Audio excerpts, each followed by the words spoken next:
Parts-Novelos. Let's bring in now Anastasia Amoroso of iCapital, Stephanie Link of Hightower, and Bryn Talkington of Requisite Capital Management. Stephanie and Bryn are CNBC contributors. It's great to have everybody here on this really important day.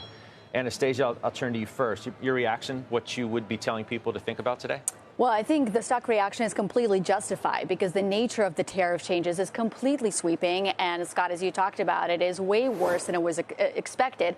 And so investors are in this process of pricing in what does this actually mean for earnings. And so the first order impact that you have to price in is if you have a tariff increase, effective tariff increase of about 20 percentage points, that shaves off probably up to 10% of earnings of the S&P 500 companies. So we were at 13% earnings expectations going into the year. We were about 10% heading into March, and now we sort of have to erase all of that, and that leaves us with about zero. So from that perspective, it's completely justified. But the other thing I would say, Scott, is I don't think this is a quick reversal, because what really it takes to reverse the trend, to reverse the tariffs that were imposed, it either takes concessions from a lot of these countries, it takes moving production to the United States, it takes more than just those announcements. And so the question is, how quickly would those countries go into that concession mode? And I think it is a process, it is a transition and adjustment. And so for that reason, I think investors need to really be patient here, and this might be a bear market for a while. Okay, Steph, based on what you've told me over the last week at minimum on various programs, is it fair to say that you underestimated how punitive these tariffs were going to be? Well, I think this was much worse than expected, but that's why the market is reacting as it is today. So certainly I'm surprised, but I think the whole world is surprised, to be honest.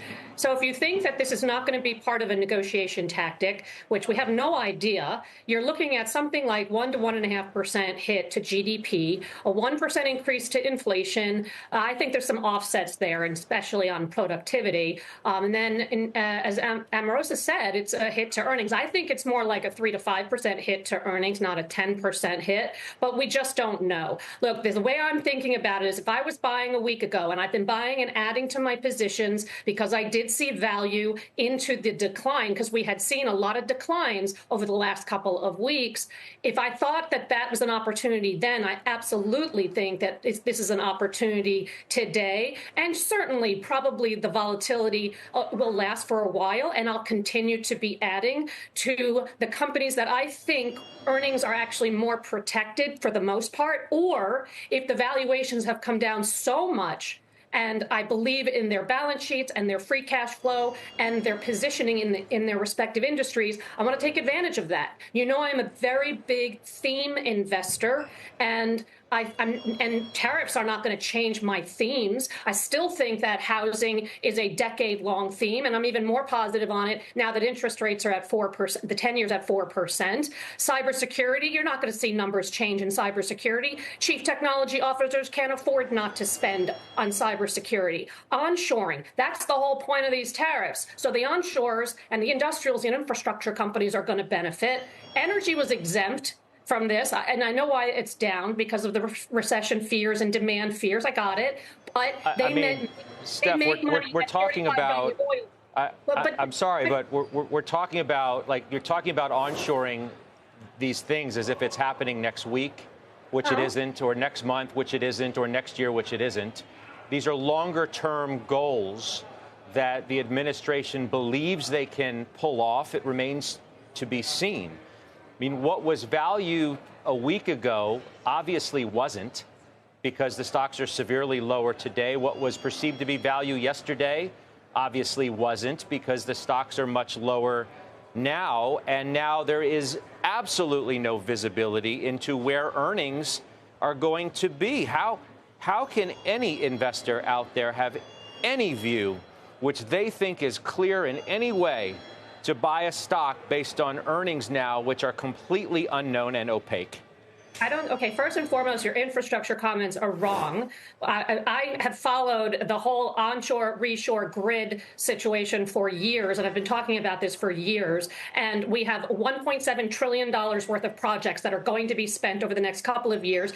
In the meantime, we have seen real results from companies. They're seeing that are participating in building out the grid and in building out the data centers and in focusing on power. We've seen real backlogs, record backlogs, record earnings, double-digit EBITDA growth, margin expansion. So it's real. And when my point being is, if you believe in it, and you believed in this theme a couple of years ago, this is not bad news for that particular part of the economy and those sectors. Now, in terms of stocks, no one's perfect at picking stocks. All I can tell you is that I'm looking at the industry fundamentals, I'm looking at company fundamentals, and I'm looking at valuations that actually, in some cases, in terms of where I'm buying, are back to COVID levels. Sure, are earnings at risk? Absolutely. But you're not talking about wiping out 100% of the earnings. And I'm buying stocks that are trading at 11, 12, 13 times earnings. Okay, is that 12, 13, or 15 times earnings after numbers come down? Maybe, but I'm averaging in because you want to buy low. And I'm not saying that you're going to see a snapback immediately, but I'm trying to take a longer term view, and I'm trying to upgrade my quality in my portfolio, buying the best in breed on sale. And I think you're getting a lot of them.